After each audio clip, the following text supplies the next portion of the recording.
Nagulat ako at napatigil sa aking ginagawa nang marinig ang isang pamilyar na boses mula sa aking likuran. Paglingon ko, nakita ko roon si Mang Berting. Medyo kinabahan ako nang makita kong nakatutok sa mukha ko ang hawak niyang tungkod na gawa sa sanga ng mulawi. Anong ginagawa mo dito? Hindi ba sabi ko sa'yo? Ay wag na wag kayo magpuputol ng puno sa parting ito ng gubat. Malinaw na malinaw ang naging usapan natin na ang pag-uuling ninyo ay hanggang doon labang sa may paanan ng bundok. Abay, bakit umabot ka dito? Sige nga. Masyado nyo naman yatang inaabuso ang lupain namin. Binigyan na nga kayo ng libreng hanap buhay, tapos ganito pa ang inaganti nyo. Abay, mga ganit! Nako, pasensya na po kayo, Mang Berting. Akala ko po kasi sa amin pa rin ang lupain ito eh. Ayon po kasi sa mga namayapa naming magulang, ang bahaging ito ng bundok ay pagmamayari ng aming angkan. Wala rin po akong alam sa naging pag-uusap nyo ni na Kuya Celso. Hindi ko po alam na may limitasyon po pala ang pagkukunan namin ng mga punong kahoy para gawing uling. Pagmamayari ng angkan ninyo, yung ba ang alam mo? Aba, kailan pa naging pagmamayari ng isang pamilya ang buong kabundukan? Mukhang bata ka pa nga, kaya wala kang alam sa kasaysayan ng aming lupain. Kung anong klaseng pawis, pagod at dugo ang binuwis namin para mabawi ang para sa amin. Walang ibang nagmamayari ng kabundukang ito, kundi kami. Kaming mga katutubo na daan-daan taon nang naninirahan sa bulusan. Sandali lang, Mang Berting, huwag po kayong magagalit. Mukhang may hindi lang po pagkakaintindihan sa sitwasyon natin ngayon. Maaaring hindi ko po alam ang naging kasaysayan ng bundok na ito at kung sino nga ba ang nagmamayari. Pero malinaw naman po sa salaysay ng aming mga magulang na wag daw naming hahayaan na may umangkin ng lupain ito. Dahil gaya nga po ng sabi nyo, ang ninuno rin namin ay matagal na pong namamalagi rito. Hindi ko nga alam kung sino ang mas nauna. Sila ba o kayo? Talagang pinaglalaban mo pa ang kasinungalingan ng mga magulang mo. Sinabi ko na nga sa'yo na sa amin ang lupain ito.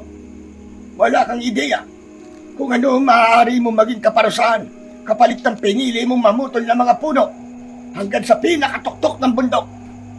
Kaya kung ako sa'yo, lumayas ka na. Lisanin mo na ang bahaging ito at bumalik sa paanan ng bundok. Layas! Lumayas ka! Aray ko naman po! Masakit po, Mang Berting, aray! Huwag naman po kayo namamalo! Diyos ko po! Mang Berting, tama na! Napasangga na lang ang kanang kong braso habang unti-unting napapaatras. Walang tigil ang panghahampas sa akin ni Mang Berting gamit ang kanyang tungkod. Kahit mukha na siyang matanda at mahina, ang lakas pa rin ng braso niya. Bawat tama ng tungkod, ramdam na ramdam ko ang tindi ng sakit at hapdi. Hala, sige! Bumaba ka na ng bundok at doon ka maguling! Ayoko nang makita yung pagmumukha mo rito! Wala kayong karapatan sa lupain ito! Amin ang bundok na ito! Sa amin lang! Aray ko, tama na po, Mang Berting! Hindi naman po kailangan magalit at malakit eh. Pwede po tayo mag-usap ng maayos. Aray ko! Aray! Tama na po! Patuloy akong pinagpapapalo ni Mang Berting. Dala ng depensa na itulak ko ng malakas ang matandang lalaki. Hanggang sa nawalan siya ng balanse at napahiga sa malapad na bato. Tumama ang ulo niya doon. Mang Berting, hindi ko po sinasadyang pasensya na po kayo. Pasensya na po talaga. Hayaan niyo po akong tulungan kayo tumayo, Mang Berting. Aray ko! Huwag ka nalapit sa akin! Huwag na huwag mo akong hahawakan! Ang kapal din ang mukha mo, ano? Ikaw na nga itong nangaagaw ng teritoryo ng may teritoryo! Ikaw pa itong may ganang manakit! Tandaan mo ito! Pagbabayaran mong ginawa mo ito sa akin! Pagbabayaran mo! Teka lang naman po, mawalang galang na. Baka nakakalimutan niyo pong kayong unang nanakit sa akin. Dinipensahan ko naman po ang sarili ko eh. Maayos akong nakikipag-usap pero anong ginagawa niyo? Pinagtataasan niyo ako ng boses tapos pinag-aampas niyo ako ng tungkod niyo. Dahan-dahang bumangon si Mang Berting gamit ang tungkod niya. Gusto ko sana siyang alalayan pero umatras na lang ako. Baka bigla na namang mamalo kasi. Paghawak niya sa ulo niya, may sumamang sariwang dugo sa palad niya. Mukhang napalakas nga ang tulak ko kaya tumama ang ulo niya sa malapad na bato. Pero hindi ko naman sinasadya yun. Ginawa ko lang naman ang tingin kong tama para maprotektahan ang sarili ko. Hindi mo alam ang pinasok mo, iho. Hindi mo alam kung anong kaparusahan ang aabutin mo sa pananakit na ginawa mo sa akin. Ngayon pa lang, binabalaan na kita. Bago pa lumalan lahat, lisanin mo na ang lupain ito at huwag ka nang babalik kung ayaw mong magaya sa ibang mga maguling na minsan nang napadpad dito. At Ano, Mang Berting? Ang biglang mawala na parang bula, ganun ba? Ang matagpo ang patay sa hindi maipaliwanag na dahilan? Napalingon ako sa pinagmulan ng boses. Biglang sumulpot doon si Kuya Celso mula sa likuran ng mga naglalaki yung puno. Seryoso ang muka at mabilis na lumapit sa amin. May kinalaman ka ba sa lahat ng yon, Mang Berting? Ha? Sabihin mo sa akin, may kinalaman ka ba sa lahat ng yon? Kuya Celso, kuya, buti dumating ka. Sinalubong ko ang paglapit sa amin ni Kuya Celso. Niyakap ko siya at doon lang ako tuluyang nakaramdam ng kaba at takot sa mga nangyari. Pero kahit ganun, Sir Blair, alam kong magiging maayos na ang lahat dahil nandito na ang tagapagtanggol ko simula pa nung bata pa ako. Celso, ikaw pala. Maganda't narito ka para linawin ang mga bagay na hindi maintindihan ng nakababata mong kapatid. Bakit hindi mo sabihin sa kanya ang naging usapan sa pagitan ng iyong angkan at ng aking mga kapwa katutubo? Yung tinutukoy nyo ba ay ang usapang may kasamang pagbabanta? Tama ka. Naging malinaw sa akin yon. Pero hindi ibig sabihin na sang-ayon ako. Pinili naming manahimik at pagbigyan ng kagustuhan yung angkinin ng lupaing hindi naman talaga sa inyo. Pero sa mga nagdaang taon, lalo na nang mamatay ang mga magulang namin, napagtanto kung dapat kaming manindigan. Ang usapang sa inyo ang bundok na ito, pasensya na. Pinuputol ko na yon. Ano? Hindi mo alam ang sinasabi mo, Celso. Nakakalimutan mo yatang isa ka lamang mag-uuling. Ang kapatid mo ay isa ring mag-uuling. Ang pamilya mo ay mag-uuling. Ang buong angkan mo ay mag-uuling lamang. Walang-wala kayo sa mga katutubong matagal nang naninirahan dito. Baka gusto mong magaya sa mga punong pinuputol at sinusunog ninyo. Baka gusto mong maging abo. Mag-uuling lamang? Mukhang sa ating dalawa, ikaw ang walang ideya kung ano ang pinapasok mo. Kung iniisip mong inyong-inyo na ang kabundukang ito, nagkakamali ka. Dahil simula ngayong araw, babawiin ko ng dapat ay sa amin. Iparating mo yan sa mga kapwa mo katutubo. At dahil binalaan mo na rin ang kapatid kong si Tado, babalaan din kita, Mang Berting. Huwag mong masyadong ilabas ang tunay na kulay mo. Dahil baka malaman ng lahat ang sikreto mo tungkol sa mga nawawalang tao. Nang sabihin yun ni Kuya Celso, hindi ko maiwasan na mapatitig sa kanya. Nakangiti siya, ngunit sarkastiko. Ang titig nito kay Mang Berting ay parabang may ibig sabihin, lalo na nang mabanggit nito ang salitang aswang. Isang uri ng nilalang na ayon sa akin nakatatandang kapatid, pinaniniwalaan niyang naging dahilan ng pagkamatay ng mga kapwa namin mag-uuling sa paanan ng bundok bulusan. Nitong nakarang araw kasi ay isang bangkay na naman ng mag-uuling ang natagpuan sa malawak na sapa malapit sa paanan ng bundok. Marami itong parang kalmot ng matutulis na kuko sa buong muka, mga braso at sa binti. Bukod doon, butas din ang tiyan nito. Sinadya at kinuha ang mga lamang loob. Marami sa mga kapitbahay namin ang nagsasabing gawa lamang ito ng ligaw o mabangis na hayop sa kagubatan. Pero para kay Kuya Celso, hindi ito basta gawa lamang ng ordinaryong hayop. Maliit pa lang kami ay may mga kaparehong eksena na siyang nakikita na kagaya nito. Kaya alam niyang may mas mabigat na dahilan o umaatake sa mga kapwa namin mag-uuling. Hanggang sa makwento niya sa akin ang isang uri ng aswang, ang tinatawag na sigbin. Pinagbibintangan mo ba ako? Ha, Celso? Sabihin mo nga! Wala naman akong sinasabi Pero sige, ito lang ang sasabihin ko. Tama na ang panlalamang at kasakiman mo sa sinasabi mong kapwa mo katutubo. Kung hindi, ay may kalalagyan ka. Akala mo ba yung matatakot ako sa mga salitang binibitiwan mo? Lilinawin ko lang sa'yo. Nagkakamali ka, Celso. Wala kang karapatang pagsabihan ako ng mga bagay na walang katotohanan. Gaya na lamang ng angkan mong sakim at sinungaling. Ako pa ang pagbabantaan mo. Hindi po yung basta pagbabanta, Ma'am Berting. Hindi rin po yung pananakot. Lahat ng mga salitang binitiwan ko ay totoo at mangyayari. Lalo na kapag nagmatigas kayo.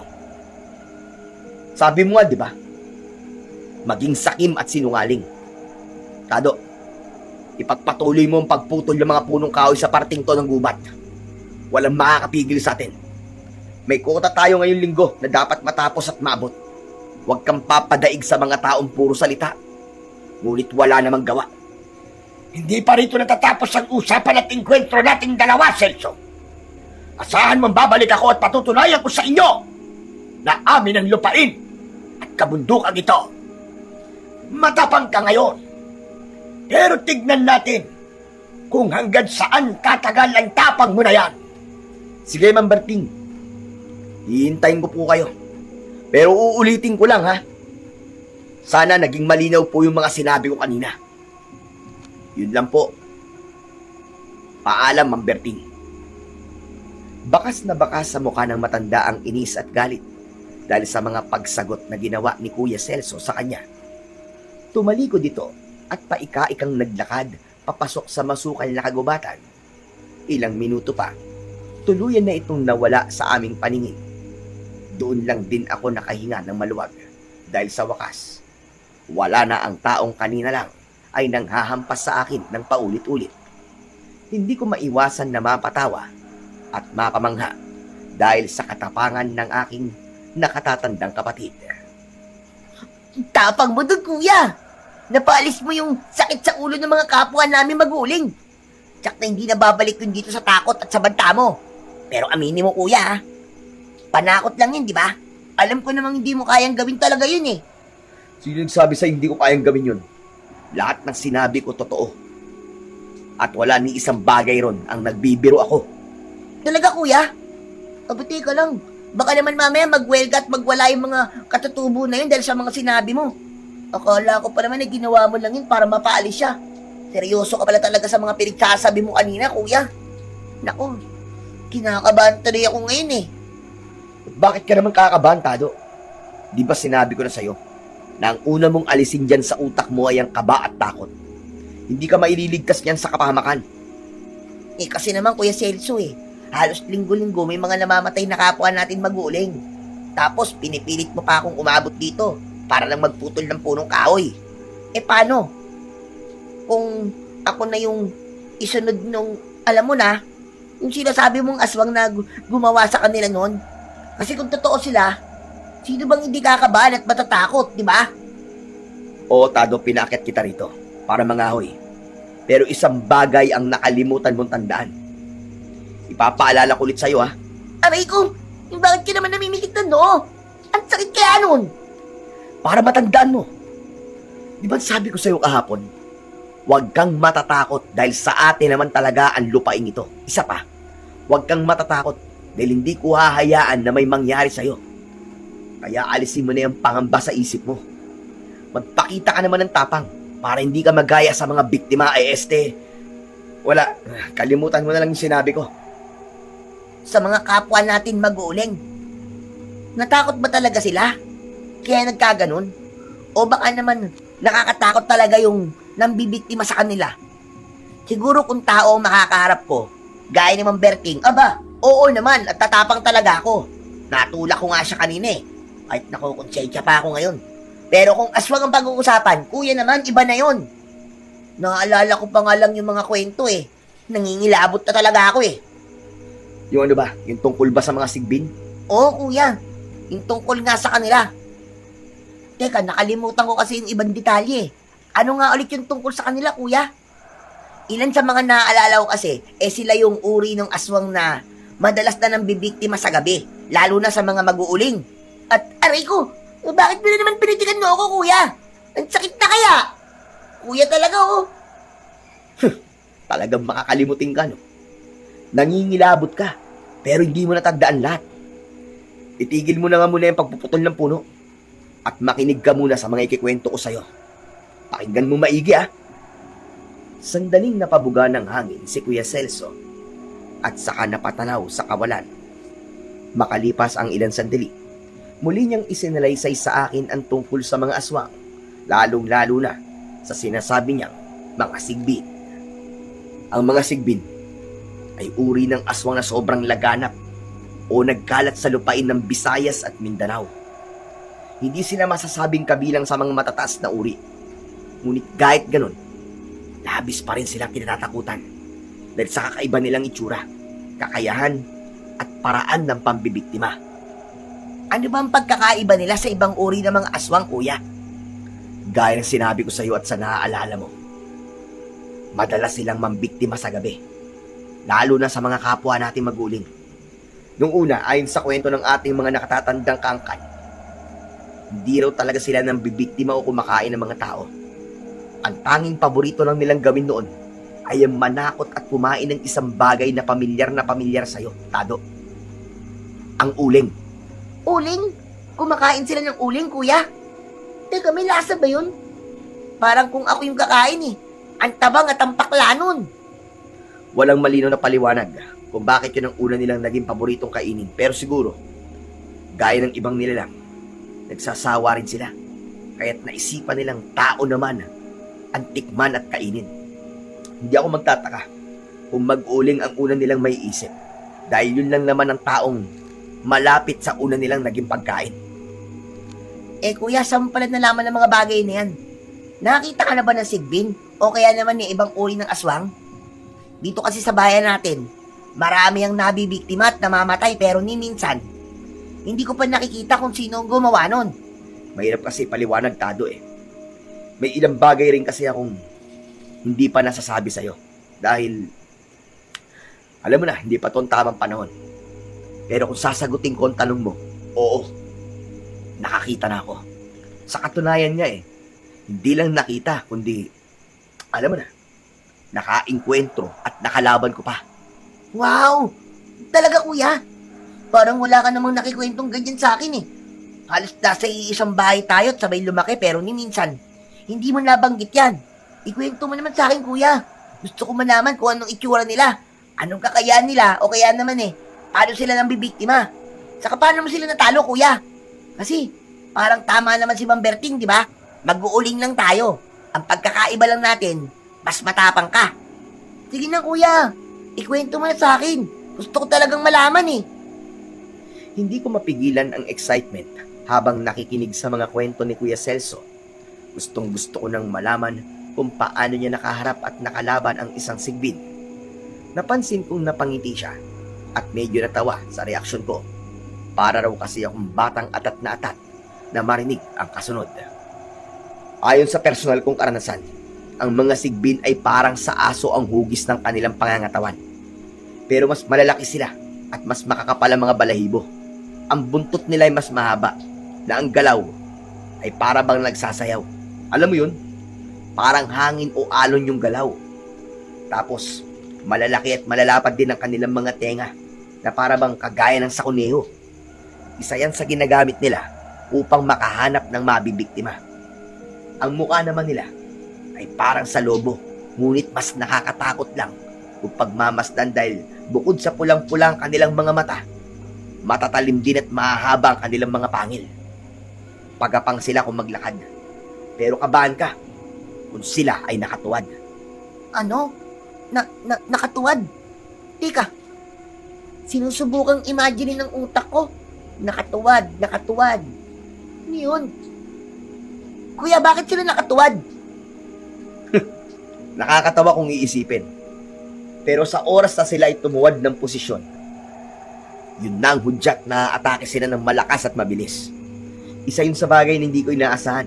Kaya kung titignan mong mabuti ang peklat ko dito sa braso, Sigbin na may gawa nito. Saan? Aba, oo nga no. Parang kagat nga ng isang hayop. O sabi mo nga, sigbin. Ibig bang sabihin, kuya? Nakagat ka talaga nung sigbin? Oo, Tado. Dahil hindi ko pa alam na may ganun silang kakayahan noon. Mabuti na lang at may sapat akong lakas para alisin siya mula sa pagkakakagat ng ginawa niya. Nang makakuha ko ng pagkakataon, doon na ako umatake at gumante. Malas ko nga lang dahil di ko siya napatay.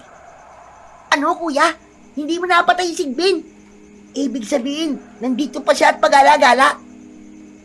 Kung alam ko lang, hindi na ako mangangawi dito. Nakakatakot pala. Nang mga sandaling yon, dahil sa mga salaysay ni Kuya, ay hindi ko maiwasan na mapatingin sa paligid. Kahit puro punong kahoy ang nasa paningin ko, pakiramdam ko ay may mga matang nagmamasid sa amin. Hindi tuloy mawala sa utak ko yung description na ginawa ni Kuya tungkol sa mga sigbin. Yak ka na naman eh.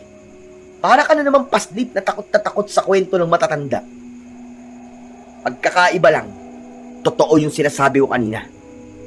Kahit hindi ko naman napatay yung sigbin na nakaengkwentro ko, sigurado akong hindi lang siya nagkalat sa bundok na ito na pinagkukunan natin ng punong kahoy para gawing uling. Hindi lang siya. Ibig sabihin, marami pang iba. Yay, kuya, natatakot na ako. Buti ka pa, ang tapang-tapang mo. Paano pa kasi natalo?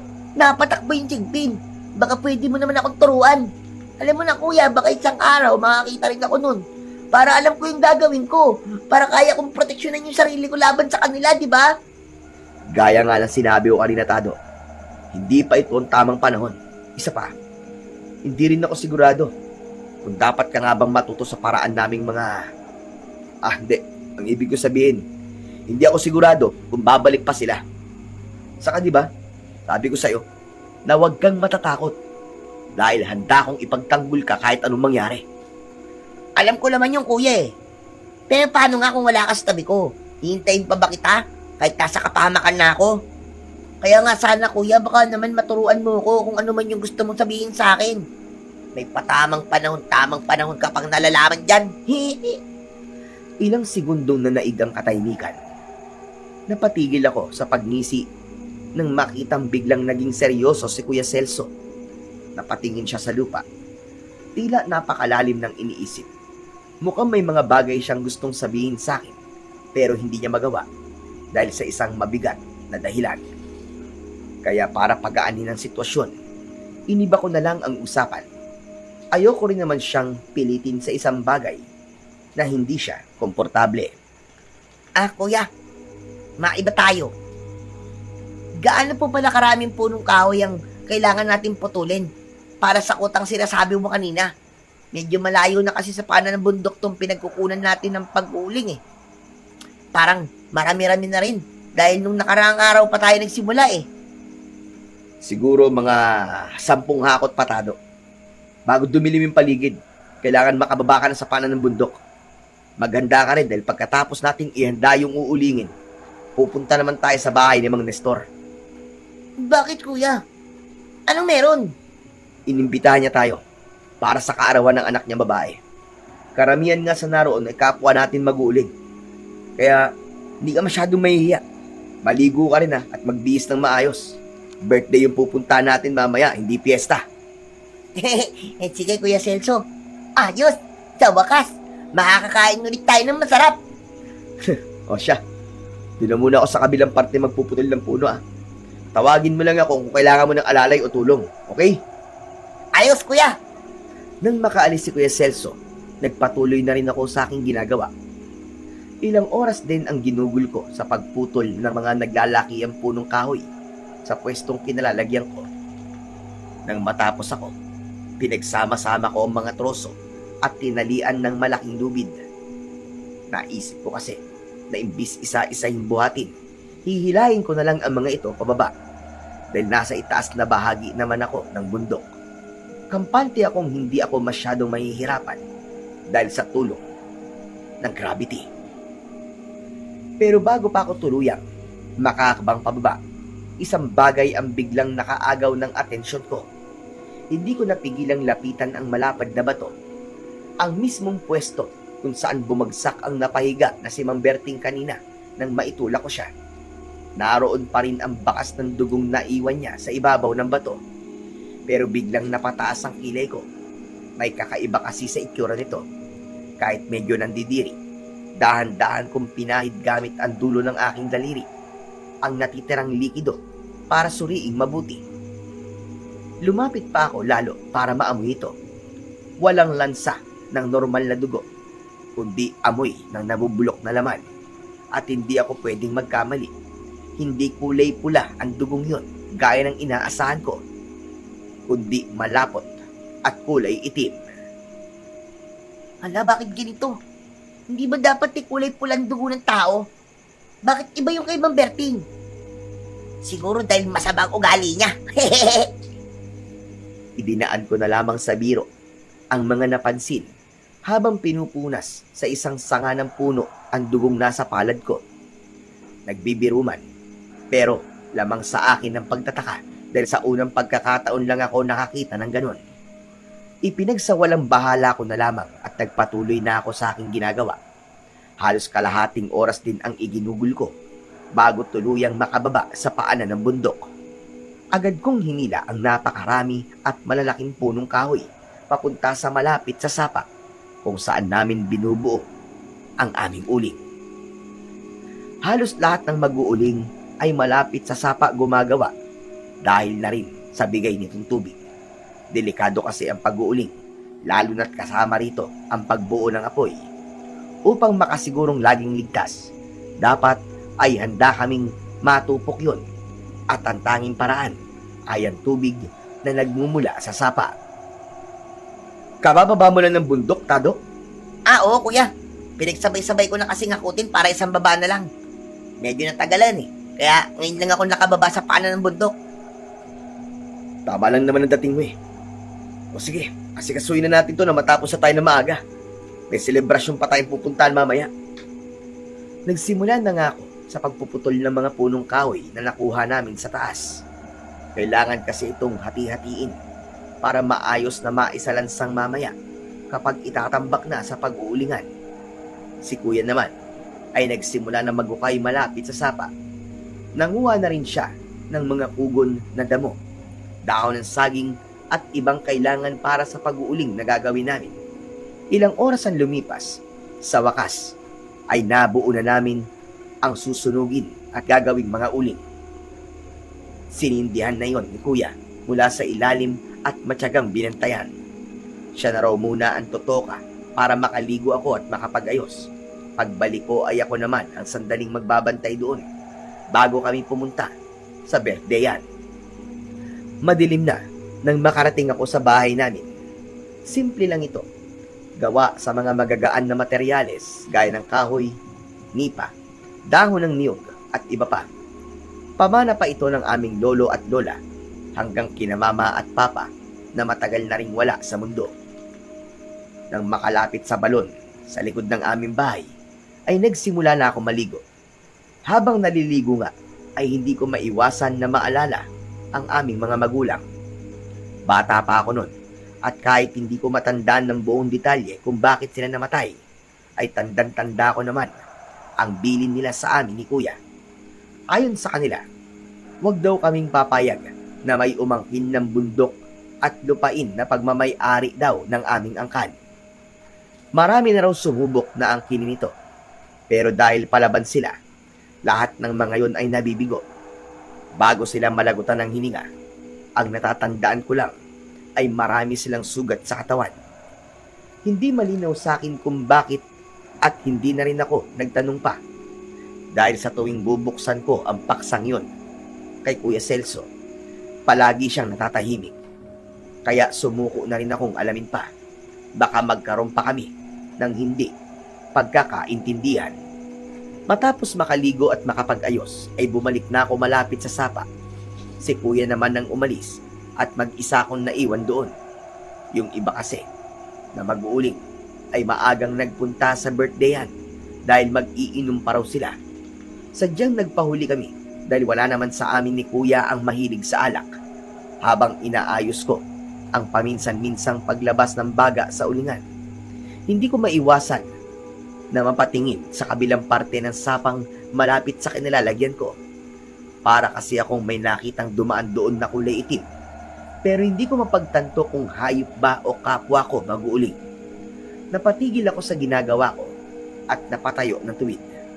Palinga-linga ako sa paligid dahil nga ng mga sandaling yon, pakiramdam ko ay may iba akong kasama.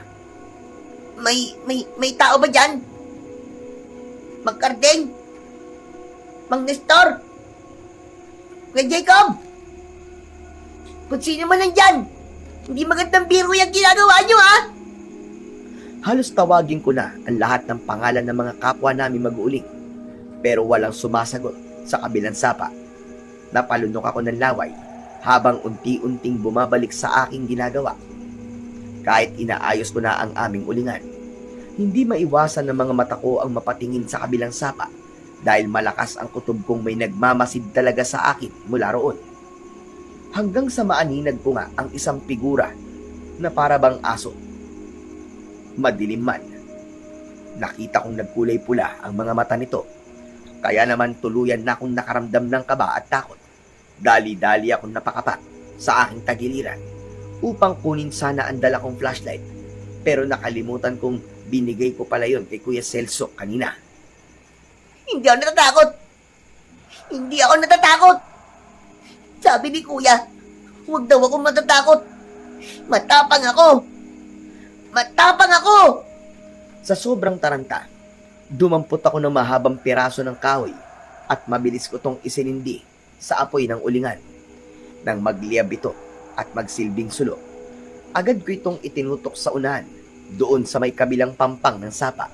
At doon, tuluyan ng nalinawan ang mga mata ko sa figurang kanina pa nagtatago sa dilim. Kinilabutan ako. Eksaktong-eksakto ang wangis nito sa kwento ni Kuya Celso kanina tungkol sa aswang na pinag-uusapan namin. Sigbin? Hindi ako maaaring magkamali. Isa kang sigbin. Yay! Kuya! Tulong! Napasigaw ako ng malakas at tatakbo na sana upang lumayo. Ngunit napahiga ako sa lupang kinatatayuan ko nang tumalon ng mataas ang sigbin papunta sa akin. Nabitiwan ko ang sulong hawak at napunta yon malapit sa aking tabi. Ang sigbin naman ay dahan-dahang gumagapang sa aking katawan. Para akong estatwa dahil sa takot at paninigas ko ng mga sandaling yon. Nang magharap na kami ng aming mga muka, doon ko tuluyang nakita ang nakakatakot nitong itsura. Gagamitin ko sana ang dalawa kong kamay para itulak siya palayo. Pero huli na ang lahat. Naunahan na akong daganan ng mabalahibo niyang mga kamay. Ay, maawa ka. Ayoko pang mamatay. Huwag mo akong kakainin. Pakiusap. Huwag. Ngunit hindi nagsalita ang sigbin. Mas nadagdagan ang takot ko nang bigla nitong ibuka ang kanyang bibig. Mula roon, lumabas ang matatalim nitong mga ngipin at kasabay nun, ang mahaba at gumagalaw pa nitong dila na animo ay parang sasawa. Ilang segundo, isang pagsipol ang narinig ko. Hindi ko alam kung sa sigbin ba yung galing o sa iba, pero naging dahilan nito upang lumapad at maging tuwid ang mga tenga ng aswang na nakadagan sa akin para itong nakikinig sa kung saan o kanino. Ilang sandali pa, biglang bumaba ang ulo nito papunta sa ilalim ng kanyang dibdib at katawan. Binaluktot niya ang sarili na para bang nakatuwad. Doon ko biglang naalala ang mga kwento ni Kuya Celso. Dobli-dobling kaba at takot ang lumamon sa akin. Sinubukan kong pumalag at lumaban, pero sadyang napakalakas ng demonyong nilalang na yon. Kuya Celso! Kuya! Tulungan mo ako, Kuya! Tulong! Nang tuluyang makatuwad ang sigbin, itinaas nito ang kanang kamay at lumitaw roon ang matutulis na mga kuko. Itinutok nito ang kamay sa aking leeg at nagbabadya na tusukin o butasin yon. Kaya naman, sunod-sunod na pagsigaw pa ang ginawa ko upang may makarinig sa akin at tumulong. Ilang sandali pa bago dumampi ang mga kuko nito sa aking leeg. Isang paa ang biglang sumulpot at sumipa sa muka ng Sigbin. Tuminapon yon sa hindi kalayuan. Kinuha ko ang pagkakataong yon upang makatayo at doon nakita ko kung sino ang gumawa nun. Ha? Kuya Celso! Ay, kuya, salamat na dumating ka! Kuya, takot na takot ako! Akala ko talaga katapusan ko na eh! Ang laki mong tao, umiiyak ka sa aswang. Punasan mo ay sipon mo at luha mo. Nakakaya ka. Huwag ka magpapakita ng kahinaan sa mga ganyang nilalang. Dahil mas lalo silang gaganahan kapag nakikita ka nilang mukha kang basang sisiw. Kasi naman kuya eh. Totoo pala yung mga kinuwento mo sa akin kanina. Totoo pala ang Sigbin. Kuya! Ano naman siya? Susugurin niya ako! Diyan ka lang sa likod ko. Ako ang haharap sa kanya. Sa wakas, makakaganti na rin ako sa mga pinaggagawa niya. Halika rito, hayop ka! Humanda ka! Dahil katapusan mo na ngayon! Anak ka ng teteng! Matapos niyang sabihin ang mga katagang yon, nabigla ako sa liksi at bilis ng pagkilos na ginawa ni Kuya Celso. Para siyang hanging dumaan sa harap ko patungo sa Sigbin na pasugod sa aming direksyon. Isang malakas na pagsipa muli ang ibinigay niya sa aswang. Kaya naman muli itong tumilapon. Wala pang isang minuto ay muli ring bumangon ang Sigbin upang sugurin siya. Kitang-kita ko ang pagtayo nito na para bang kuneho ang hulma. Gamit ang dalawang kamay na may matutulis na mga kuko. Sunod-sunod nitong inatake ang Kuya Celso ko. Si Kuya naman ay seryosong iniiwasan yon at hindi ko man lang nakita sa kanya na natatakot siya o kinakabahan. Para bang alam na alam niya ang kanyang ginagawa. O ano? Yan lang ba ang kaya mo, Sigbin? Bakit hindi ka tumod ngayon? Nang lumakas ka man lang at mapantayan ako. Bilisan mo! At naghihintay ako sa'yo!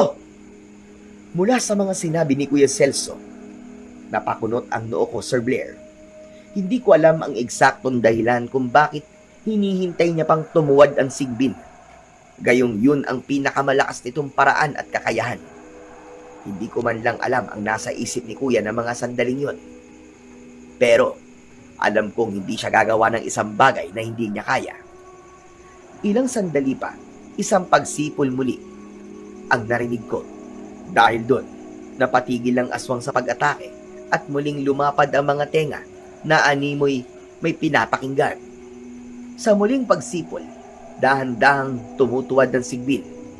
Muli rin ako napalunok ng laway at nakaramdam ng takot dahil alam ko ang ibig sabihin nito.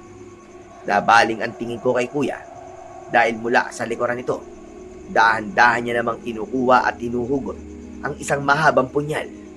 Hindi ako pamilyar sa nilalabas niya dahil parang hindi ko pa ito nakikitang hawak niya noon. Sige, tumuod ka pa. Akala ba matatakot ako sa posisyon mong yan? Kunti na lang. Isang hakbang pa.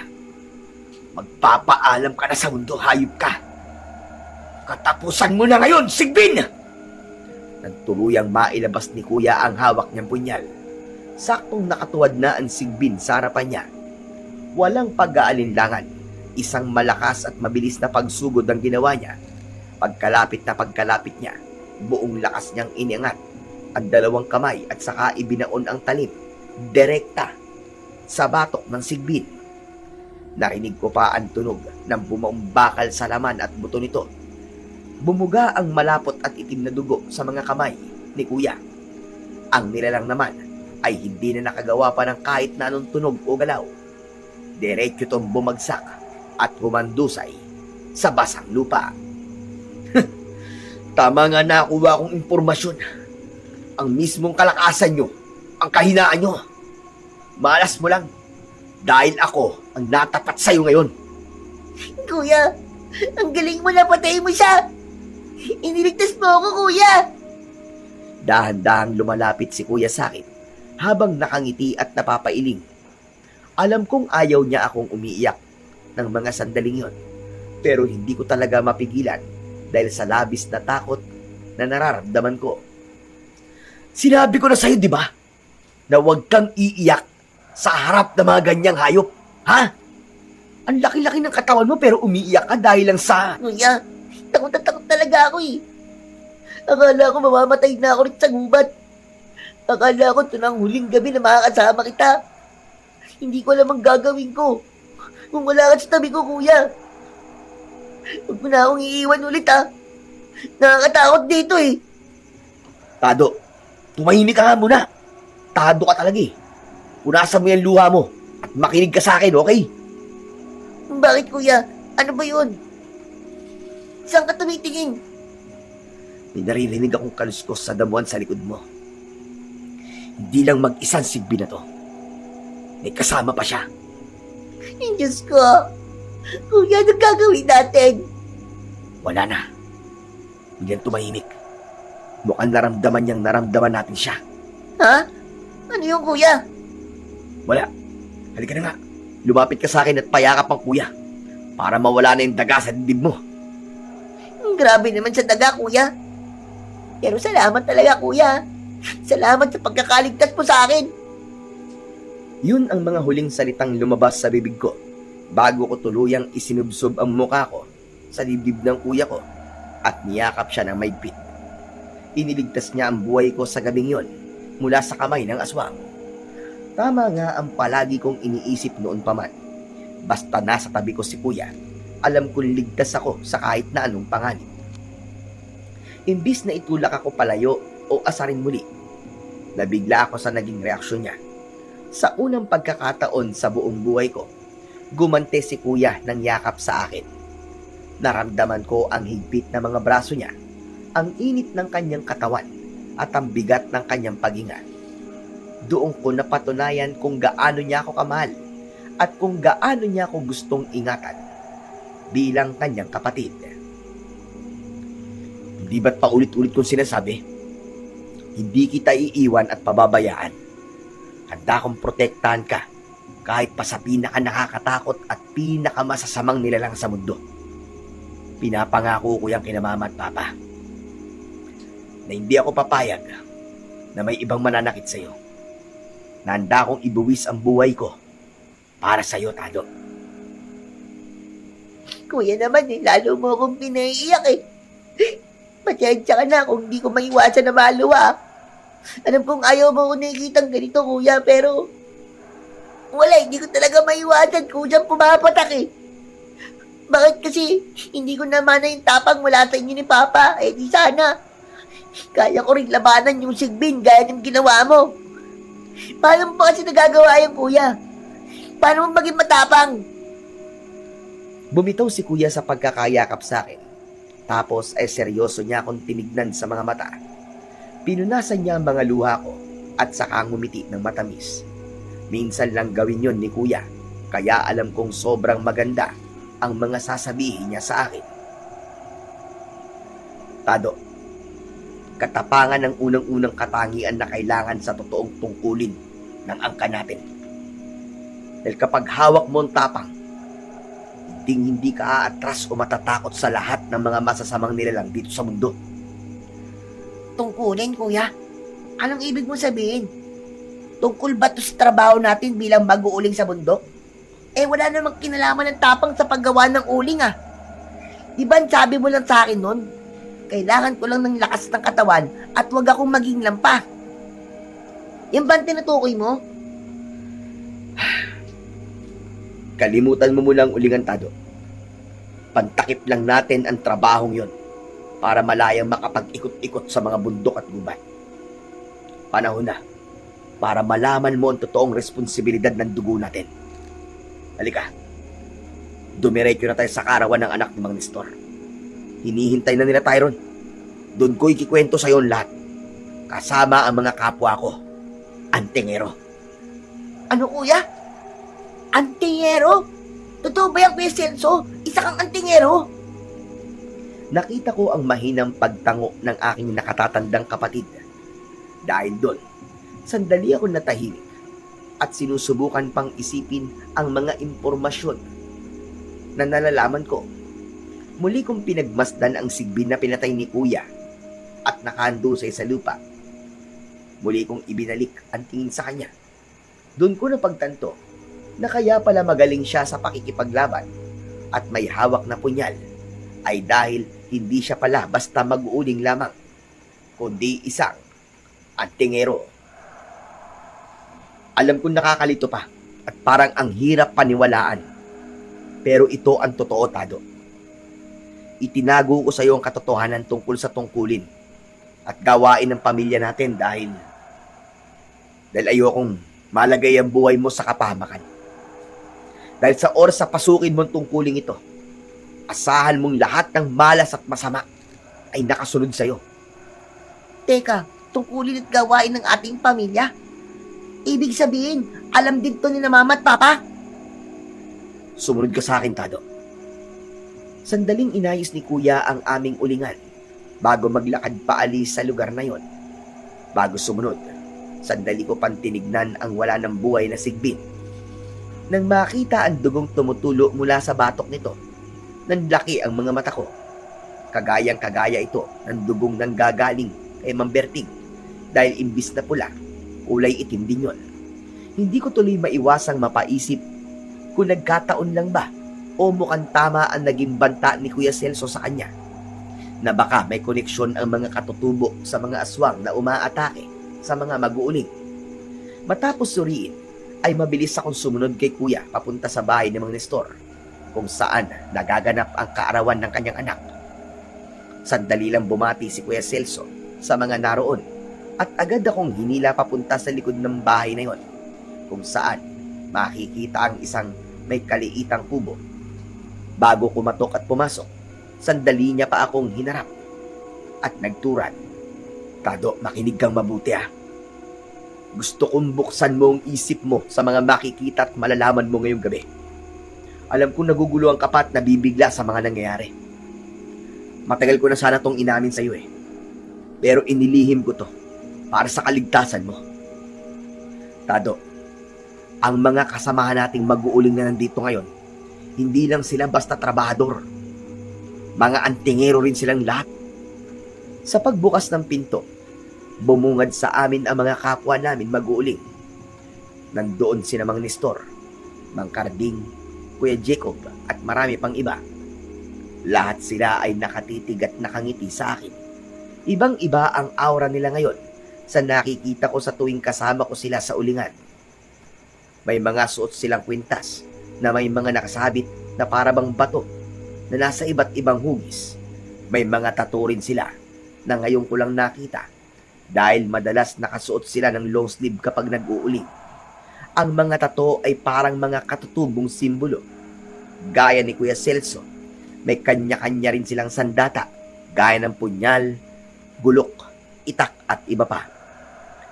Namamangha pa man ako sa nasasaksiyan bago sa mga taong nakalakihan ko na, pero hindi ko maiwasan na muling magtanong kay Kuya Celso. Kuya, hindi ko maintindihan eh. Maganda naman ang tungkuling sinabi mo. Maganda naman ang pagiging antingero, di ba? Kasi lumalaban kayo sa mga masasamang nilalang. Mga engkanto, lamang lupa, aswang, at kung ano-ano pa. Bakit kailangan mong ilihim sa akin to? Bakit ako lang sa pamilya natin na walang alam? Kuya, matagal ko nang gustong maging matapang. Bakit hindi mo sinabi sa akin ang tungkol dito? Dahil gusto kong protektahan ka, Tado. Protektahan? Kuya naman, muntik na ako mamatay kanina dahil sa pagsugod sa akin ng sigbin na yun. Eh paano kung di ka dumating? Paano kung nahuli ka ng dating? Hindi naman sa lahat ng oras kaya mo akong iligtas. Paano kung mawala ka rin ng bigla at sumunod ka kina Mama at Papa? Kuya, walang ibang magtatanggol sa akin kundi ang sarili ko. Bakit inilihim mo sa akin to? Bakit hindi mo ako tinuruang lumaban? Para maging matapang at malakas din ako. Dahil sumpa ang buhay na to, Tado. Hindi mo naiintindihan eh. Oo, lumalaban kami, pero araw-araw kaming nanganganib. Ang mga kalaban natin, hindi nakakalimot. Hindi nagpapatawad. Namatay sina mama at papa. Hindi dahil sa aksidente. Namatay sila dahil pinagigantian sila ng mga halimaw na tinutugis namin. Ano? Pinatay sila? Oo, Tado. Kaya hindi kita ipinasok sa mundong to. Gusto kong mamuhay ka ng normal. Kapag naging antingero ka, ang isang paa mo laging nasa hukay. Ayokong mawala ang kaisa-isa kong kapatid. Naiintindihan mo ba ako? Natigil ako. Hindi ako makapagsalita. Nakita ko ang unti-unting panginginig ng mga balikat ni Kuya. Kasunod nito ay ang sunod-sunod na pagpatak ng kanyang luha. Ngayon ko lang siya nakitang umiyak ng ganito. Ako ang huling nakakita kina mama at papa. Ako ang nakasaksi kung paano sila pinagpira-piraso ng mga halimaw dahil sa atraso ng angkan natin. Wala akong nagawa, Tado. Napakabata ko pa noon para iligtas sila. Kuya, Ayokong magaya ka sa kanila, Tado. Ayokong maging isa kang antingero gaya ng pamilya natin na patuloy na lumalaban pero anong nangyari? Kamatayan ang kinahinatnan. Oo, namatay ang mama at papa natin dahil sa patuloy na pakikipaglaban sa mga punyetang aswang na yan. Lagi silang naninindigan na ang lupain at kabundukan na pinaglalaban natin ay atin. Pero anong nangyari? Dugo at buhay ang patuloy na nawawala. Buhay nilang dalawang patunay na hindi ka dapat sumunod sa yapak namin. kuya, patawad. Hindi ko naman alam eh. Akala ko namatay sila dahil sa aksidente. Akala ko yung mga sugat nila noon ay dahil sa aksidente o kung ano pa man. Kagagawan ng mga aswang yun, Tado. Napalaban sila ng matindi. Napasukan ng laso ng mga dugo at ugat nila dahil sa mga kagat at kalmot ng mga halimaw na yon. Ginawa ng mga kasamahan nating antingero ang lahat, pero sa huli, binawian pa rin sila ng buhay. Dapat nga di ko na sinasabi sa ito eh. Dahil ayokong mamanahin mo ang ganitong buhay. Ayokong mag-uuling ka lang habang buhay. Lalo na maging antingero. Dahil inuulit ko sa'yo, walang humpay kang susundan ng panganib at mga masasamang nilalang. Dapat noon pa lang inalayo na kita rito eh. Dapat dinala na kita ng syudad para makapag-aral ka. Pero hindi ko magawa. Hindi ako pwedeng umalis dito hanggat may isang bagay pa akong hindi natatapos. Ang ipagiganti sila mama at papa, di ba? Ang mabigyan sila ng hustisya. Ang ituloy ang misyon nila para sa pamilya natin. Kuya, naiintindihan ko na. Ramdam ko yung bigat na daladala mo ngayon. Pero dahil pareho tayong naulila sa kanila, dugo rin nilang nananalitay sa akin. Kaya siguro, lagi akong mahina. At madaling matakot noon. Dahil ayokong sapitin ang sinapit nila. Ayokong mamatay ng walang kalaban-laban. Pero tapos na yun. Gusto kong maging matapang, kuya. Gusto kong maging malakas. Kaya ako nag-aalangan ka kung tatanggapin ko ang tungkuling to. Oo, ang sagot ko, kuya. Gusto ko rin maging isang antingero. Kasama mo na ako ngayon sa laban na to. Nang binitiwan ko ang mga salitang yon, biglang natahimik si Kuya Celso. Halatang hindi niya inaasahan ang isinagot ko matapos niyang aminin ang lahat ng sikreto ng pamilya namin.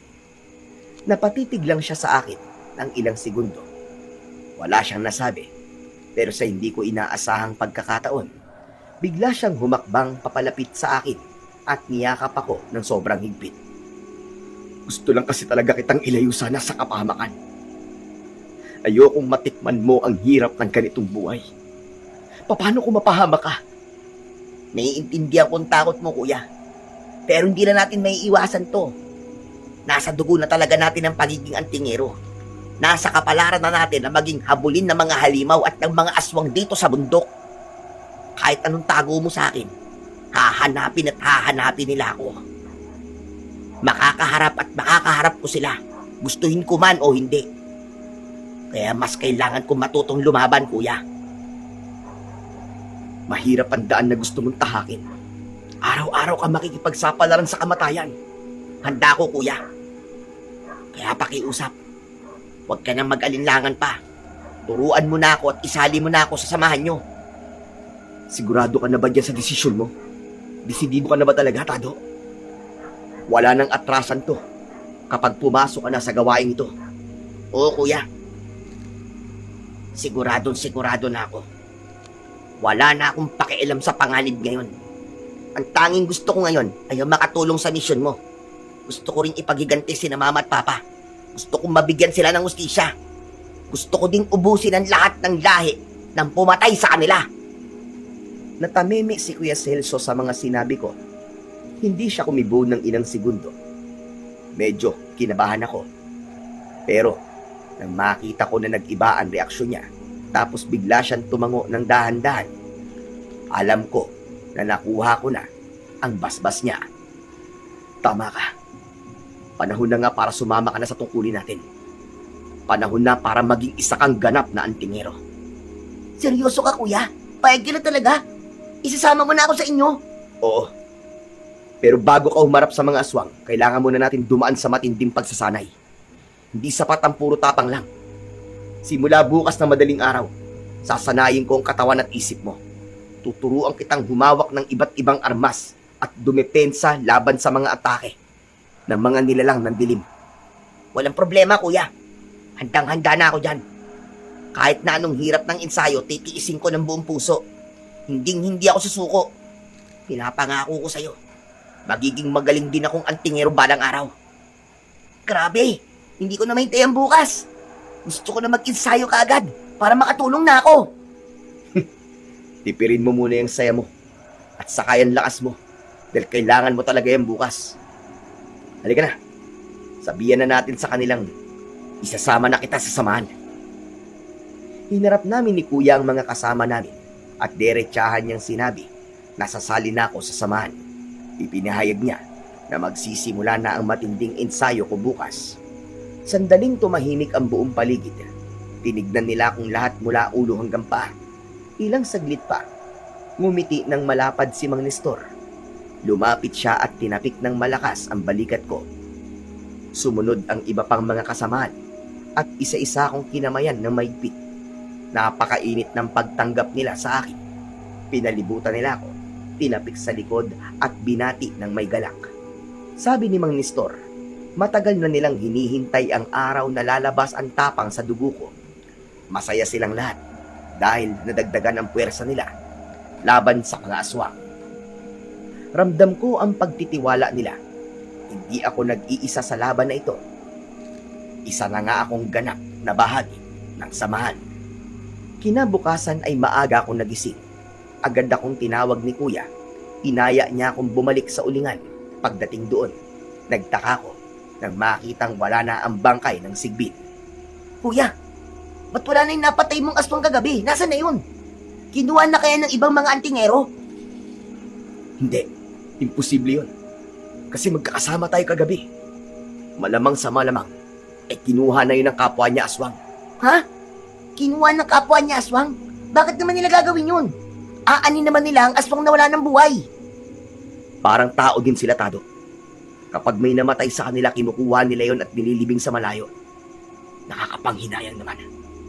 Sana sinunog na lang natin yung kagabi. Nakalimutan ko kasi. Bakit, kuya? Ano bang ikinakatakot mo? Masama ang kutob ko, Tado. Ngayong nalaman na ng grupo nila na may namatay na kasama nila, hindi sila titigil. Siguradong gaganti ang mga yon. Hahanapin nila kung sino ang pumatay sa kasamahan nila. Delikado nga, kuya. Kung ganun, ay tayo magiging target nila. Hindi lang tayo. Ano? Kailangan natin balaan kagad ang grupo at ang iba pang kasama natin na nag-uuling sa paanan ng bundok. Sila ang kawawa dito. Hindi sila makakalaban. Delikado ang sitwasyon nila dahil pwede rin silang madamay sa galit ng mga sigbin. Ilang sandali pa, habang nag-uusap kami ni Kuya, bigla kaming nakarinig ng malalakas na igbik sa di kalayuan. Nagkatinginan kami ni Kuya. Agad kaming tumakbo papunta sa lugar na yon. At nabigla ko sa aking nakita. Nakabulagta sa damuhan ang bangkay ng isang lalaki at nasa tabi nito ang kasamahan niya na napag-alaman naming mag-uuling din. Ang damit ng biktima ay punit-punit at basang-basa ng dugo. Wasak ang mukha niya. Maraming malalalim na marka ng kalmot ang dibdib at tiyan niya. Kitang-kita ang mga kuko na bumaon at humila sa laman niya. Puno ng pasa at sugat ang buong katawan.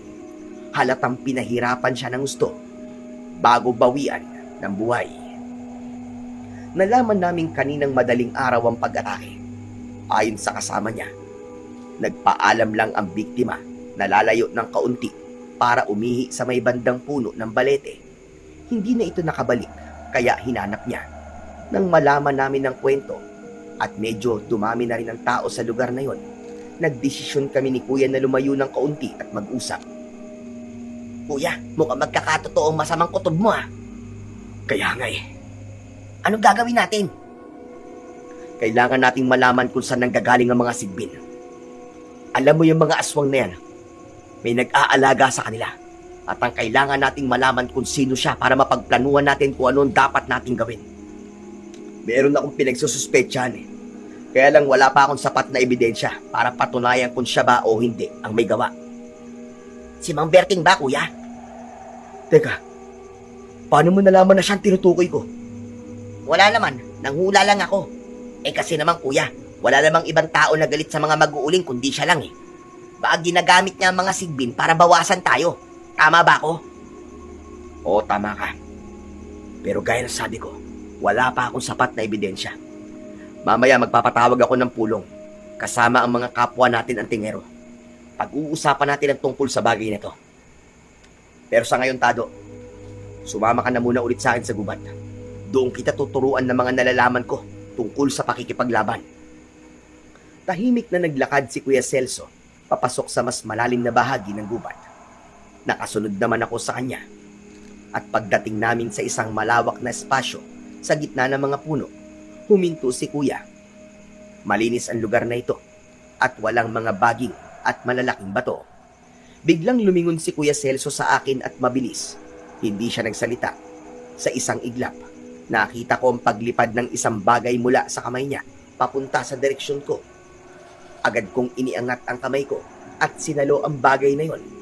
Isang punyal. Magaling! At nasalo mo yan nang hindi ka nasusugatan. Grabe ka naman, kuya. Nambibigla ka naman muntik na ako dun Ganun talaga. Biglaan din naman kung sumalakay ang mga kalaban, di ba? Kaya kailangan alerto palagi at mabilis kumilos. Sa bagay. Ingatan mo yan, ha? Kay tata yan. Yan ang gagamitin mo simula ngayon. Wag na wag mong bibitiwan yan. Sa mundong papasukin mo, ang patalim na hawak mo magsisilbing buhay mo. Handa ka na ba magsimula? Handa na ako, kuya. Hindi ko sasayangin ang tiwalang binigay mo sa akin. Alam ko ang panganib na dala nito at handa kong harapin lahat para sa ustisya ni na mama at papa. Mabuti kung ganun. Ngayon sabihin mo sa akin, ano ang ideya mo sa salitang antingero? Sila yung gumagamit ng kaalaman tungkol sa mga orasyon, anting-anting, agimat, mutya at marami pang iba. Kaya sila tinatawag na antingero dahil sa mga bagay na yon. Yun lang? Ano pang ibang alam mo tungkol sa antingero? May kapangyarihan sila, kuya, na kayang tumalo sa mga masasamang nilalang kagaya ng aswang, kagaya ng bilis at lakas. Ibig sabihin para sa iyo ang isang antingero ay matatawag na antingero dahil sa kanilang kapangyarihang nagmumula sa mga anting-anting, agimat at mutya, ganun ba? Sa tingin ko, kuya, oo. Kaya nga sila tinawag na ganun, di ba? Dahil na rin sa mga bagay na ginagamit nila, sa kakayahan at kapangyarihan na meron sila. May punto ka, pero lilinawin ko lang sa'yo. Hindi lang dahil sa mutya kaya tinatawag tayong antingero. Ang tunay na antingero, nakikita sa husay sa pakikipaglaban at sa ilalim ng kaalaman. Tandaan mo, may mga pagkakataon na mawawala sa atin ang agimat o mutya. Kapag nangyari yon, hindi ka na ba antingero? Ibig sabihin ba nun, wala ka ng laban? Sandali ako napaisip mula sa mga sinabi ni Kuya Celso. Doon ko lang nakuha ang ibig niyang sabihin. Napatingin ako sa punyal na hawak ko ng mga sandaling yon. Sa hindi inaasahan, napangiti ako, lalo na nang maalala ko kung paano siya makipaglaban. Kaya pala una mong binigay sa akin ang punyal? Tuturuan mo na ako makipaglaban, kuya. Tama ka, Tado. Tuturuan mo na kita kung paano gumamit ng sandata. Yan ang unang mo masasandalan sa oras na may makaharap kang aswang. Ang tunay na antingero ay hindi dapat umaasa sa kapangyarihan. Dahil ang mga bagay na yon, gaya ng anting-anting, agimat, mutya, orasyon, ay gabay lamang o suporta sa kakayahan na meron talaga tayo. Yun ay ang husay sa pakikipaglaban. Yun ang importante. Nakukuha ko na, kuya.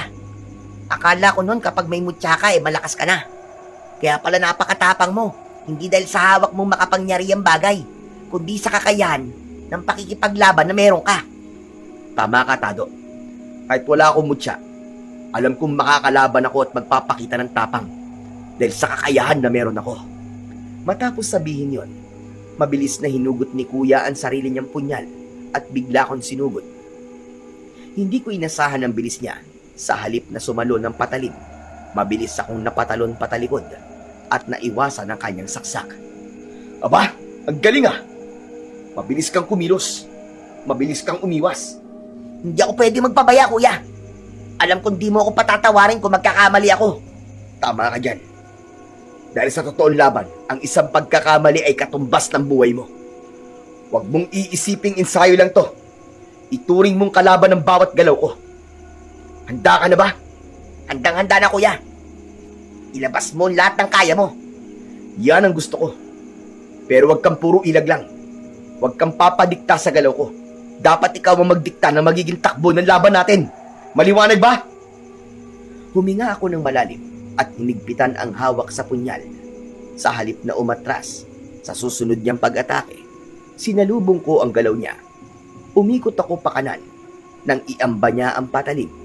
Sabay sipa sa gilid ng tuhod niya para mawalan siya ng balanse. Bagya siyang napaurong, pero mabilis ding nakabawi. Wala na akong sinayang na sandali. Ako naman ang sumugod. Mabilis niyang naiwasan ang saksak ko. Nagpatuloy ang aming ensayo at habang lumilipas ang oras, napansin kong nagbago na ang takbo ng ensayo namin. Hindi na lang ako basta nakadepensa at umiilag. Umaatake na rin ako. Tumagal din ang ensayo namin. Kapwa kami basang-basa sa pawis at hingal na hingal. Habang nagkakasubukan kaming magkuya, patuloy niyang itinuro kung saan ng mismong mga kahinaan ng mga halimaw para sila ay mapatay. Tumigil lang kami sa pag-iensayo nang tuluyan na kaming napagod at sabay na napaupo sa damuhan.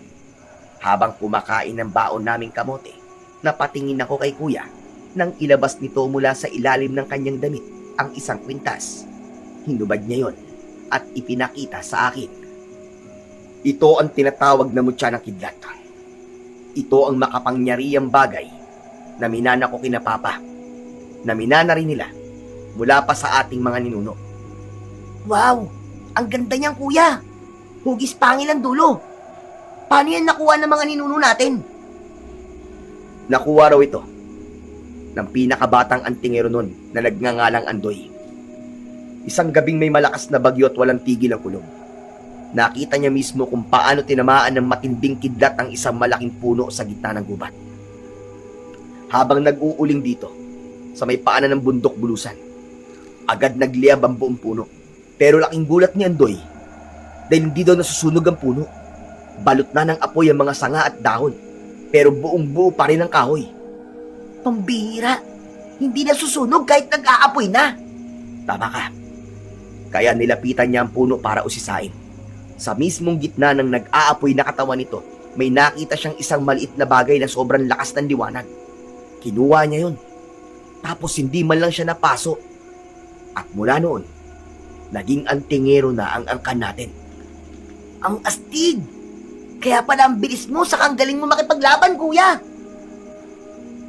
O heto, kunin mo. Ho? Bakit mo binibigay sa akin?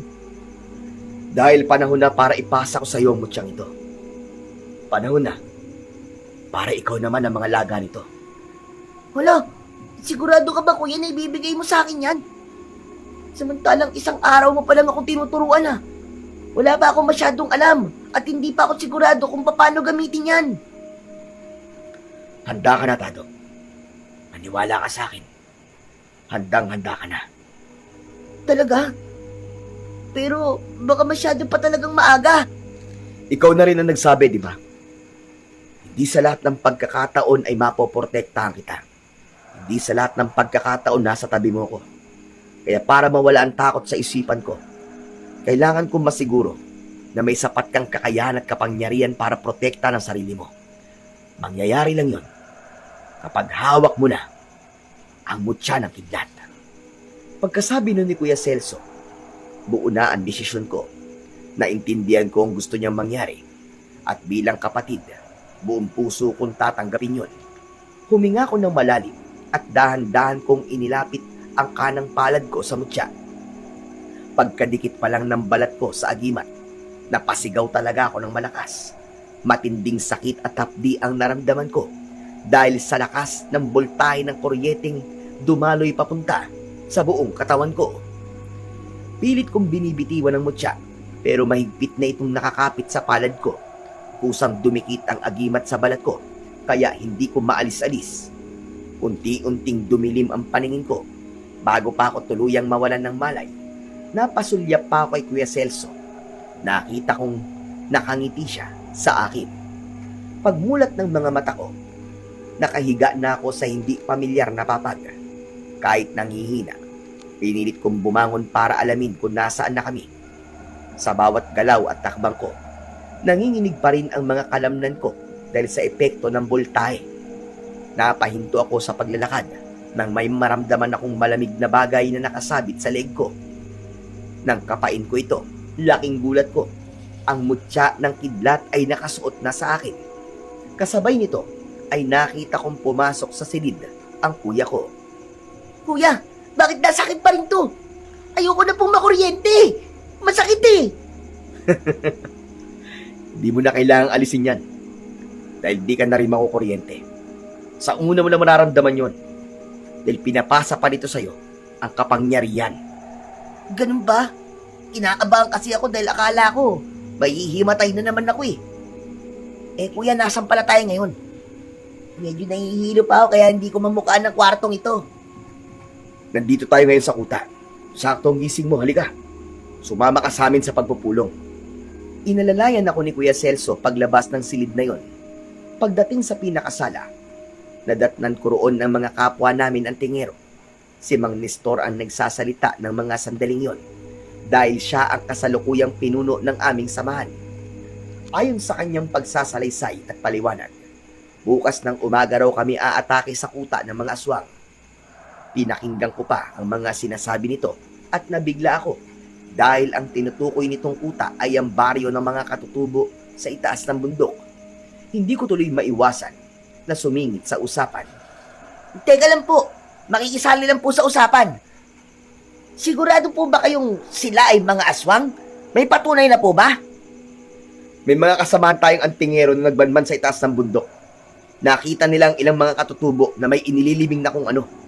Pag alis na mga yon, humanap kagad ng tiyempo mga kasamahan natin para hukayin ang lupa. At yun, doon tumambad sa kanila ang bangkay ng sigbin. Ibig sabihin, sila talaga ang mga aswang na umaatake sa atin? Tama ka, Tado. Sila nga at wala nang iba. Sandali ako natahimik mula sa nalamang impormasyon. Sandali ako napaisip hanggang sa maalala ang paulit-ulit na pinag-aawayan ng aming angkan at mga katutubo. Ang lupain sa ilang bahagi ng bundok. Hindi ko alam, pero ng mga sandaling yon, napapaisip ako kung sino nga ba talaga ang tama sa dalawang panig. Kung kami nga ba ang nagmamay-ari ng lupain o ang mga katutubo na ngayon ay kumpirmado na namin mga aswang. Kaya naman muli ako nagtanong kina Kuya Celso. Kung totoong sila nga ay mga aswang at umaatake sa atin dahil sa gawa ng lupain, sa tingin niyo ba mali ang pinaglalaban nila? Tapos tayo ang tama? O baka naman tayo talaga ang mali? Tado, hindi ko masyadong nakakuha ang gusto mong sabihin, pero kung lupain ang pinupunto mo, oo. Tayo ang tunay na nagmamay-ari ng mga lupain. Kung saan tayo nangunguha ng mga kahoy. Ang mga ninuno natin ang nauna dito. Hindi yung mga katutubo na yun. Pero nasa ng patunay na tayo nga nauna, kuya? Kasi kung iisipin nyo, paulit-ulit na pinaglalaban ni namang Berting na kanilang lupain ito. Ganon din sa mga kaangkan natin na nagsasabing mas nauna tayo rito. Hindi ba't lulusog tayo bukas ng umaga? Uubusin nyo sila at papatayin. Paano kung mali tayo? Paano kung sila ang tama? Paano kung totoong sila talaga ang nauna rito? Aba, parang hindi naman yata makatarungan yung Kuya Celso at mga kapwa ko antingero. Hindi nyo po ba naiisip yon? Sige, sabihin na nating maaaring sa kanila talaga ang lupain ito.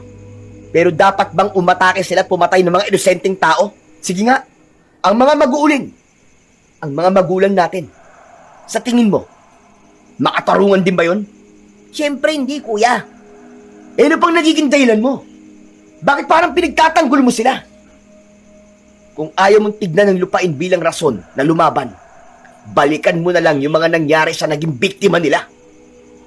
Hindi ko sila pinagtatanggol o kinakampihan, kuya. Ayoko lang na magkaroon tayo ng pagsisisi. Hindi ba ikaw na rin na nagsabi na maging bukas sa lahat ng posibilidad? Lahat ng mga sinabi ko kanina, posibilidad din yon. Mula sa naging sagutan namin ni Kuya, nagkaroon ng ingay sa loob ng kubong yon. Nagbatuan ng ideya at opinyon at mga kuro-kuro ang mga kapwa namin na tingero. Ang iba sa kanila ay sang-ayon sa mga sinabi ko, ngunit karamihan ay inis at galit sa akin. Natigil lang yon nang hampasin ni Kuya Celso ang lamesang nasa harap. Tama na! Magsitigil na kayo! Di mababagong napag-usapan ng lahat. Matutuloy ang pagsugod natin bukas sa kuta ng mga atutubong aswang. Gagawin natin kung ano nararapat para sa kanila. At ikaw, Tado, hindi ko alam ngayon kung tama bang ipinasok kita sa tungkulin ito. Huwag mo akong bigyan ng dahilan para itakwil ka ng maaga at isiping traidor ka. Kuya naman, iniisip ko lang din yung kapakanan ng mga inosenteng taong maaaring madamay sa gagawin natin bukas. Hindi ko naman intensyon na kontrahin ka o kayo. Sinabi ko tama na! Tama na, Tado! Ilang beses ko bang uulitin na? Napahinto si Kuya sa pagsasalita, pati na ang ibang naroroon. Nang makarinig kami ng sunod-sunod na pagsipol, kinabahan ako at nanlaki ang mga mata ko sa takot nang maalala ko ang kaparehong tunog na nangyari nung isang gabi. Mga kasama, yung sipol na yun. Kilala kong sipol na yun. May aswang. Ano? Paano mo nasabing nandito sila? Yung pagsipol na yun. Yun yung ilang beses ko narinig kagabi nung inatake ako ng sigbin. Pagsipol? Sino naman ang sumisipol? Yung sigbin? Teka, hindi. Hindi ang mga aswang na sigbin yung gumagawa ng sipol, kundi yung... Nagulat kaming lahat nang bumukas ang mga bintana at pinto. Mula roon, iniluwa ang mga nakakatakot at galit ng mga sigbin. Ilang sandali pa, may mabibigat na mga yapak na biglang umapak sa nipang bubong ng kubong yon. Magsipaganda kayo, mga kasama! Napapalibutan tayo ng mga aswang! Huwag na huwag kayong papatalo sa kanila! Huwag kayong magpapakita ng kahit konting awa! Hindi pa man lumilipas ang isang minuto, muling naulit ang sunod-sunod na pagsipol. Kasabay nun, unti-unting yumuyuko at tumutuwad ang mga sigbin.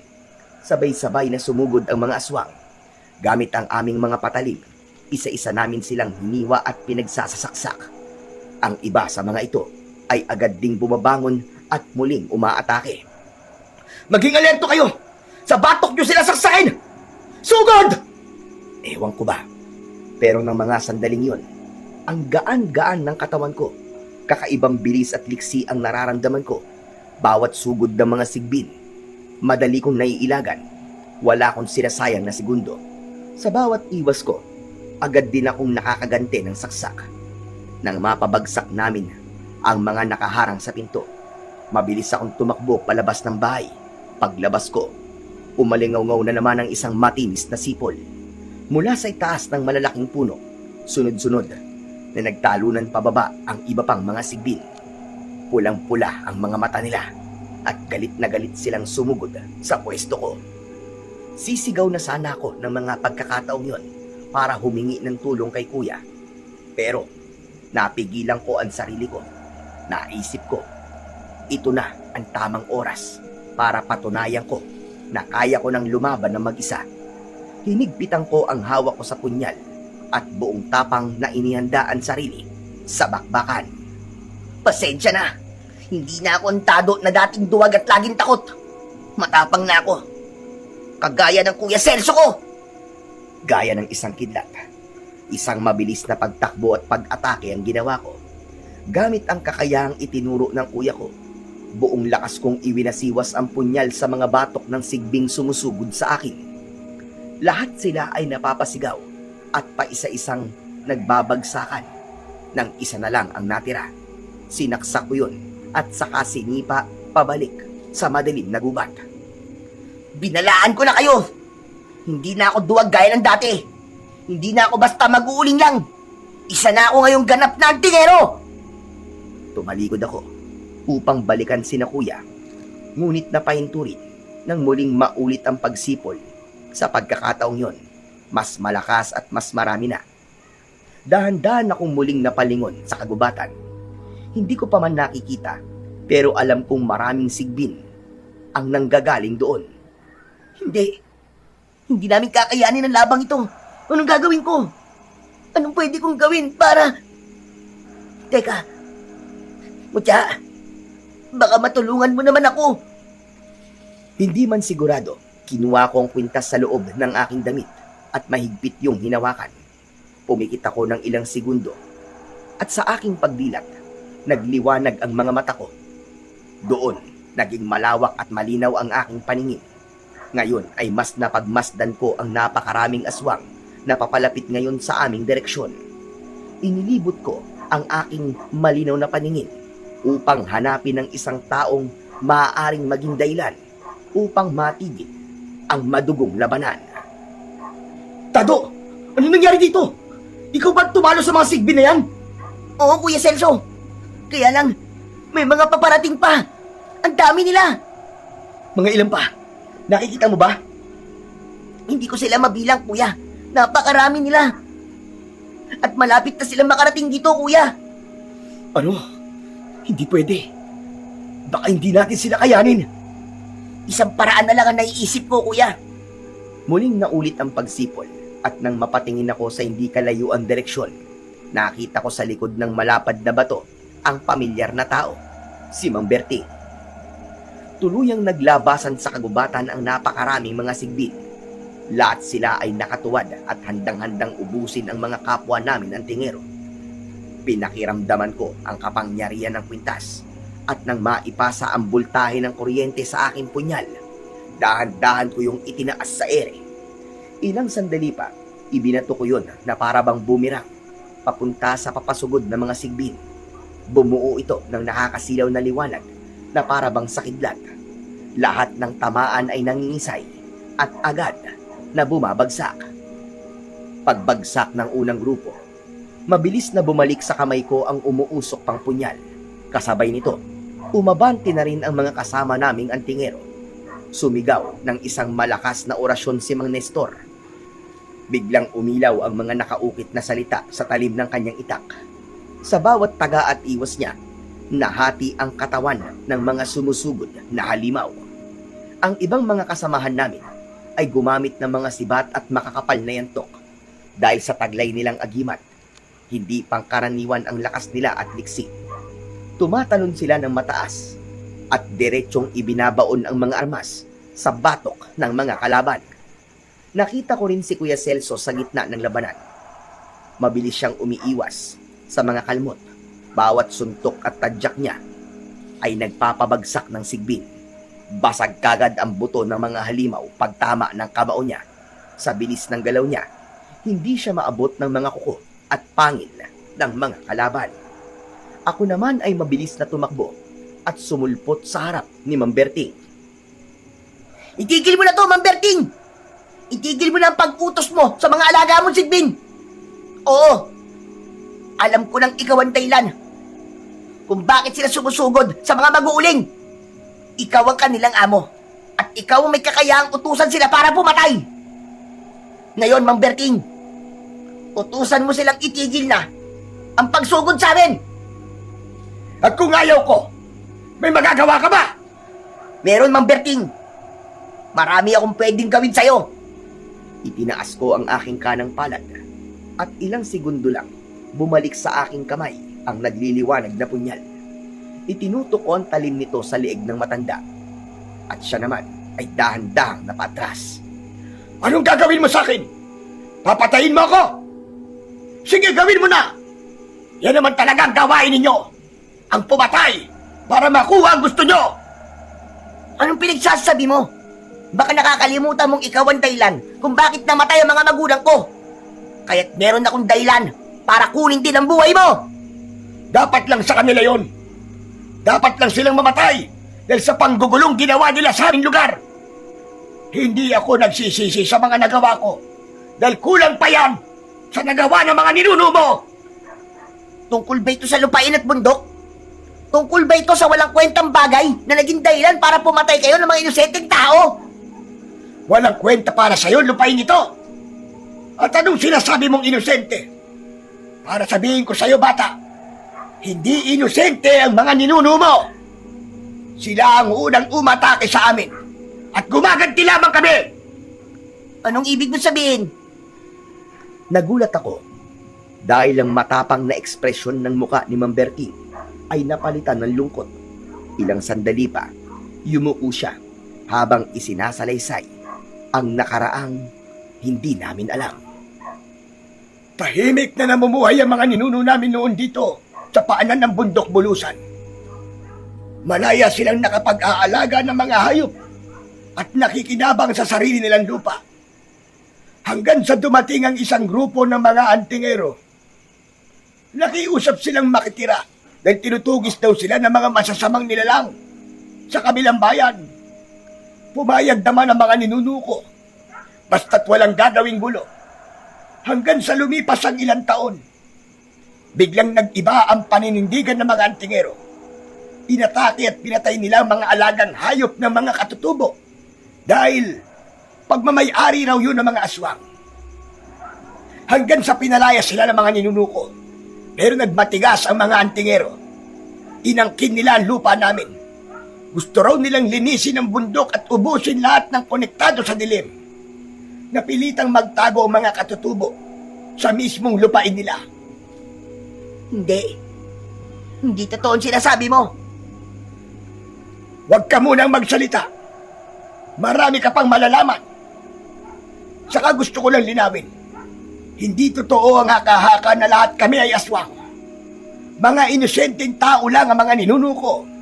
Pero dahil sa sobrang pang-aabuso ng mga antingero, napuno ang lolo ko. Sa sobrang desperasyon na makabawi, umakyat siya ng pinakaliblib na bahagi ng bundok at humingi ng tulong sa isang itim na elemento. Ipinagpalit niya ang sarili niyang pagkatao at naging isang aswang. Bilang kapalit, pinagkalooban siya ng kapangyarihan at ng mga alaga. Ang mga sigbin, pinarami ng lolo ko ang mga halimaw na yon sa loob ng mahabang panahon. Ginamit niyang mga sigbin para isa-isang ubusin ang mga antingero at magiganti. Yun ang totoong simula ng madugong labanan natin. Hindi ko alam na ganyan pala ang nangyari. Hindi ko alam na mga ninuno kong antingero ang nang-agaw ng lupain at hindi kayo. Ipinagpapatunay ko lang ang laban at ang aming karapatan. Hindi ito tungkol na lang sa lupain. Tungkol na ito sa ustisyang pareho nating gustong makamit. Mula sa mga sinabi ni Mang Berting, sandali ako napatigil at napaisip. Mukhang tama siya. Hindi na ito tungkol sa lupa, kundi sa hustisya. At kailanman ay hindi makakamit ang hustisya sa pagitan ng dalawang panig kung magpapatuloy ang labanan at patayan. Nang maging buo na ang desisyon ko, kinuha ko ang tungkod ni Mang Berting at iniabot yon sa kanya. Inalalayang ko na rin siya sa pagtayo. Mang Berting, kailangan na po nating tapusin ang gulong sinimulan ng ating mga ninuno. Kailangan na nating wakasan ang alitan at away ng mga antingero at katutubo. Pabalikin mo na po ang mga sigbin sa bundok at nangangako po kung makakamit mo, ang dapat ay para sa inyo. Sandali akong tinitigan ni Mang Berting. Nang makita niya ang sinseridad sa mga mata ko, sumipol siya ng malakas at mabilis na nagbalikan sa bundok ang mga natitirang sigbin, pati na ang ibang paparating na mga halimaw. Aasahan kung tutuparin mo ang binitiwan mong salita, iho. Ipakita mong iba ka sa mga ninuno mong sumira sa usapan. Matapos sabihin yon, tumalikod na si Mang Berting at naglakad pabalik sa gubat kasama ng mga alaga niya. Nang mawala sila sa paningin ko, hinarap ko ang mga kapwa ko antingero. Maraming sugatan at bakas sa mukha ng lahat ang matinding pagod at takot. Tinipong ko sila at ipinaalam ang naging kasunduan. Umani ito ng matinding reaksyon. May mga sumang-ayon kagad dahil ayaw na nilang may mamatay pa. Pero marami rin ang nagalit at gustong ituloy ang laban. Pero buo na talaga ang desisyon ko at pinanindigan ko ito sa harap nila. Pwede tayong manirahan dito nang hindi inaangkin ng lupa. Pwede tayong maghanap buhay nang hindi nanlalamang ng kapwa. Pwede nating ipagpatuloy ang pagiging antingero natin, pero sa tamang paraan. Gagamitin natin ang galing natin para protektahan ang lugar na ito, hindi para mangagaw at pumatay. Tapos na ang patayan, mga kasama. Wala nang gulo sa pagitan natin at ng mga katutubo. At hindi na mababago yon. Anong masasabi mo dito, Mang Nestor? Lahat ng mga mata ay agad na nabaling kay Mang Nestor. Sandali siya natahimik at pinagmasdan ang mga kasama naming duguan at pagod na pagod. Dahan-dahan niyang ibinaba ang hawak na itak at mabigat na bumuntong hininga. Sa pamamagitan ng isang matipid na pagtango kay Kuya Celso, sinabi niyang baka nga tama ang naging desisyon ko at kailangan na talagang bigyan ng pagkakataon ang kapayapaan. Pumayag siyang subukan ang bagong panimulang ito para sa ikabubuti at katahimikan ng buong bundok. Subalit nag-iwan din siya ng isang malinaw at mariing babala para sa lahat. Sa sandaling masira daw ang kasunduang binuo ngayong gabi at magkaroon ulit ng panibagong gulo sa pagitan ng dalawang panig. Tapos na ang pag-uusap at siguradong wala na talagang atrasan sa susunod na madugong labanan.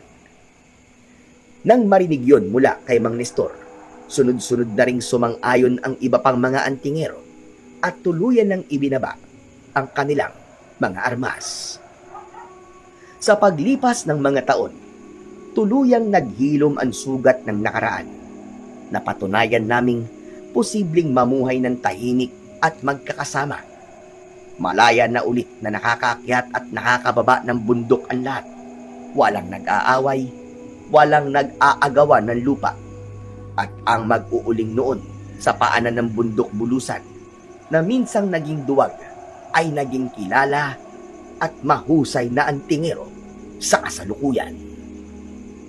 Hanggang dito na lang po, Sir Blair, ang aking kwento. Maraming salamat po sa pagkakataong ito na maibahagi ko ang aking karanasan. Sana po ay may napulot na aral ang mga tagapakinig.